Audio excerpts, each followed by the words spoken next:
మీ ఎలాంటి వ్యాపార ప్రకటనలకైనా వెంటనే మా ఛానల్ సంప్రదించండి. శ్రీ గురుభ్యో నమ. శ్రీ మహాగణాధిపతయే నమ. ఇక మకర రాశి. ఈ రాశి వారికి ఈ నెలలో కొత్త పనులు చేయడం అనేటువంటిది జరుగుతుంది. ఆ కొత్త పనుల యందు కూడా ఉత్సాహం కనబడతారు, ప్రయత్నం చేస్తారు. సబలీకృతం కావడానికి కూడా ఆస్కారం ఉంది. ఇష్టమైనటువంటి ఒక వస్తువులు కొనుగోలు చేయడము, ఎంతో కాలం నుంచి ఆ వస్తువు కొనాలి అని చెప్పి ఆలోచన చేస్తున్నారు కానీ అది కొనడం జరగలేదు. ఈ నెలలో మీకు అతి ఇష్టమైనటువంటి కొన్ని వస్తువులు కొనుక్కోవడానికి ఆస్కారం ఉంది. వృత్తిలో, వ్యాపారంలో అభివృద్ధి కనబడుతోంది. అన్ని కార్యాలు శ్రద్ధతో చేయడం వల్ల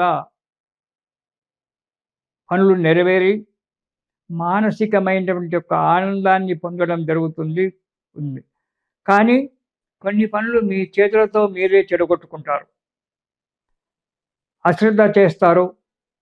ఆ పని యందు తొందరగా పని ముగియాలని చెప్పి దాన్ని చేయడం వల్ల ఆ పని చెడిపోయి దానివల్ల ధన నష్టము, ఆరోగ్య నష్టం పొందడము, 10 మంది చేత తిట్లు పడడము అనేటువంటిది జరుగుతుంది.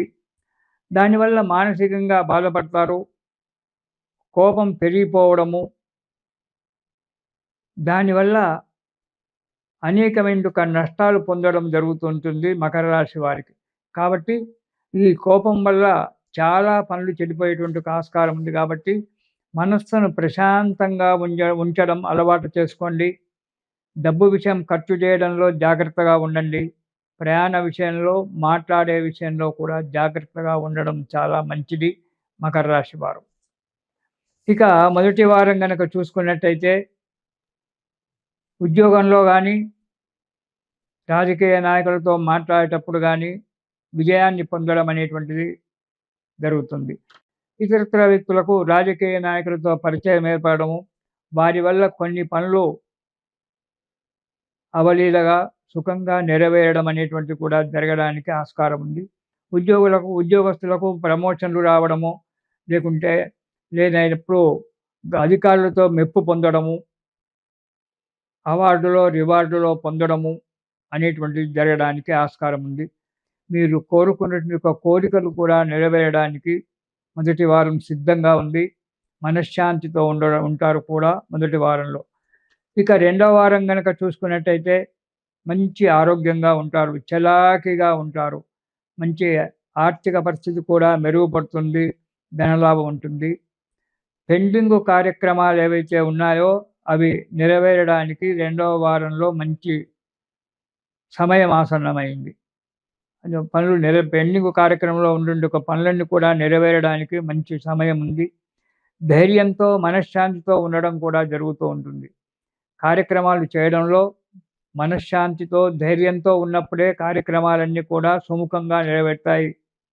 అందుగురించి మీరు ధైర్యాన్ని కోల్పోకుండా మనశ్శాంతితో, మీ ఆలోచనా శక్తితో పనులు చెయ్యండి. మీకు శుభం జరగడానికి ఆస్కారం ఉంది. ఇక మూడవ వారం గనక చూసుకున్నట్టయితే చిన్న పోట్లాటలు జరగడానికి ఆస్కారం ఉంది. అవి తొలగిపోవడానికి కూడా ఆస్కారం ఉంది. వెంటనే కొందరితో బలంగా పోట్లాడి విరోధాలు తెచ్చుకోవడానికి ఆస్కారం ఉంది మకర రాశి వారికి. కాబట్టి మాట్లాడేటప్పుడు తగినంతగా మాట్లాడి తక్కిందంతా కూడా మౌనం వహించండి.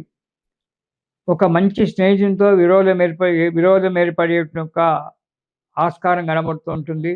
కాబట్టి మీ స్నేహితులతో కానీ, బంధుమిత్రులతో కానీ దురుసుగా మాట్లాడకండి.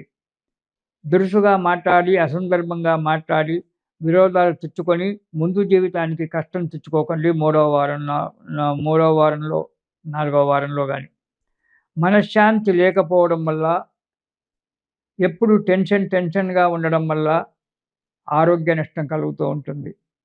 దానివల్ల డబ్బు కూడా ఖర్చు అవుతుంది. కాబట్టి ఎక్కువగా ఆలోచించకూడదు, ఆలోచించకుండా ఉండకూడదు. ప్రతి పని గురించి కూడా ఆలోచించాలి, అతిగా ఆలోచించొద్దు.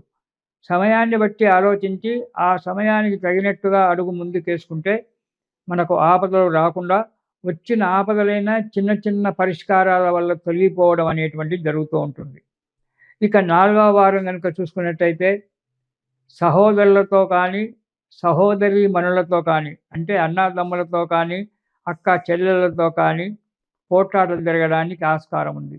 ఆస్తి విషయంలో జాగ్రత్త. పెద్దలతో తగిన సలహాలు తీసుకోండి. తొందరపడకండి. అధికంగా డబ్బు ఖర్చు కావడం అనేటువంటిది కూడా జరుగుతూ ఉంటుంది. ఆర్థిక పరిస్థితిలో కొంత ఇబ్బంది ఏర్పడడం జరుగుతుంది. చేస్తే ఈ అన్ని చిక్కుల వల్ల చేసే ఉద్యోగంలో గానీ, వ్యాపారంలో గానీ మనస్సు పెట్టకుండా, శ్రద్ధ వహించకుండా చేయడం వల్ల అధికారుల చేత చీవాట్లు చేయడము, మెమోలు అందుకోవడము, లేదా మనకు నచ్చని చోటికి స్థానచలనం జరగడము, నచ్చని చోటికి, నచ్చిన చోటికి కాదు, నచ్చని చోటికి స్థానచలనం జరగడము, దానివల్ల ఇబ్బందులకు గురి కావడం అనేటువంటిది జరుగుతూ ఉంటుంది. కాబట్టి ప్రతి విషయంలో జాగ్రత్తగా ఉండడం చాలా మంచిది. ఈ నెలలో ఈ రాశివారు గురు చరిత్ర గానీ, గురు స్తోత్రం గానీ పారాయణం చెయ్యండి. చాలా మంచిది. ఈ మకర రాశి వారు డిసెంబర్ 4వ తారీఖున దత్తాత్రేయ స్వామి యొక్క జయంతి ఉంది. ఆ రోజు మీకు వీలైతే గాన్గాపురం వెళ్ళి ఆ దత్తుణ్ణి దర్శనం చేసుకొని దత్త స్తోత్రమో, దత్తపారాయణమో చేసుకుంటూ 1 గంట, 2 గంటలు అక్కడ గడపండి. ఆ దత్తుని యొక్క అనుగ్రహం పొందడం జరుగుతుంది. ఆ దత్తానుగ్రహం కలిగినట్టయితే మీకు ఆనందంగా, సంతోషంగా ఉంటారు. మీకు దగ్గరలో ఏదైనా దేవాలయంలో దత్త జయంతి చేస్తే అక్కడికెళ్ళి ఆ స్వామి యొక్క అనుగ్రహాన్ని పొందడానికి కూడా ప్రయత్నం చేయండి. చాలామంది, అంటే మీతో పాటు నేను, నాతో పాటు మీరు, పనులు కాలేదు, పనులు కావడం లేదు అనేటువంటి ఒక బాధలో ఉంటాం. ఉద్యోగస్తులు చాలామంది ఉన్నారు. మంచిగా చదువుకున్నటువంటి ఒక యువకులు చాలామంది ఉన్నారు. అన్ని రకాలుగా వాళ్ళు ఇంటర్వ్యూలో పాల్గొన్నప్పటికీ ఏదో రకంగా ఆటంకం ఏర్పడి ఉద్యోగం ఆగిపోవడం అనేటువంటిది జరుగుతూ ఉంటుంది. దాంతో చాలా బాధకు గురవుతారు.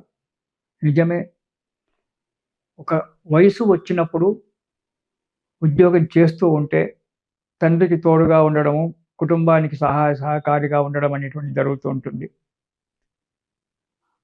మరి అలాంటప్పుడు ఏం చెయ్యాలి?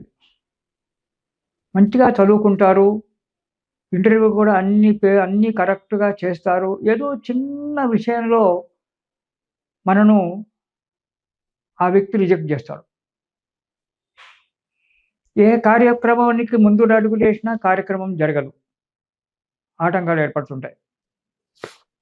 మరి ఇలాంటప్పుడు ఎట్లా? దానికి ఏం చేస్తే బాగా ఉంటుంది అనేటువంటి ఒక ఆలోచన వస్తుంది. 10 మంది జాతకవేత్తల దగ్గరికి వెళ్తుంటారు. ఒక్కొక్కరు ఒక్కొక్క రకంగా చెప్తుంటారు. ఇది చేయండి, అది చేయండి అని. కొందరు చిన్న చిన్న సలహాలు చెప్తారు. కొందరు డబ్బు ఖర్చు పెట్టి ఈ హోమంలో పాల్గొనండి, ఆ యజ్ఞంలో పాల్గొనండి, ఈ యజ్ఞంలో పాల్గొనండి అని చెప్పి డబ్బు ఖర్చులు చెప్తారు. మరి ఇవన్నీ చేయడం మనకు ఇదా? చెయ్యాలి. దైవ కార్యక్రమాలు చెయ్యాలి. కానీ అతిగా పోకుండా మనం సాధ్యమైనంత వరకు ప్రయత్నం చేసి చిన్న చిన్న కార్యక్రమాలను, చిన్న చిన్న ఉపాయాలలో మనం కార్యక్రమాన్ని నెరవేర్చుకోవడం చాలా మంచిది. లలితా త్రిపుర సుందరిదేవి అందరికీ తెలుసు. ఆమె మహా త్రిపుర సుందరి. ఆమె దగ్గర రాజమాతంగిని దేవి ఉంది. ఆమెనే రాజశ్యామల, రాజశ్యామలనే రాజమాతంగిని. ఆ రాజమాతంగిని దేవి ఉంది. ఆమెకు మంత్రిని,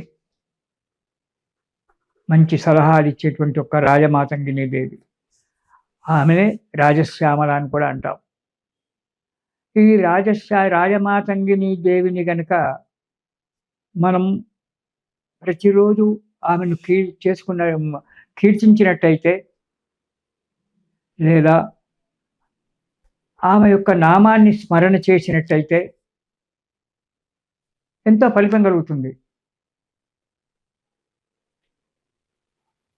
చిన్న మంత్రం, ఓం శ్రీం రాజమాతంగిని శీఘ్రం కార్యసిద్ధిం కురు కురు స్వాహ.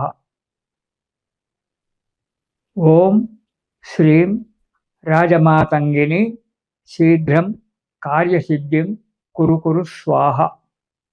ఈ మంత్రాన్ని గనక ప్రతిరోజు 108 సార్లు, అంటే ఒక మాల, జపమాలలో ఒక మాల 108 సార్లు జపం చేసినట్టయితే ఉద్యోగం రాని వారికి ఉద్యోగం రావడము, అనుకున్న చోటికి బదిలీ కావడము, చేసే కార్యక్రమంలో చక్కగా నెరవేరడము జరుగుతూ ఉంటుంది.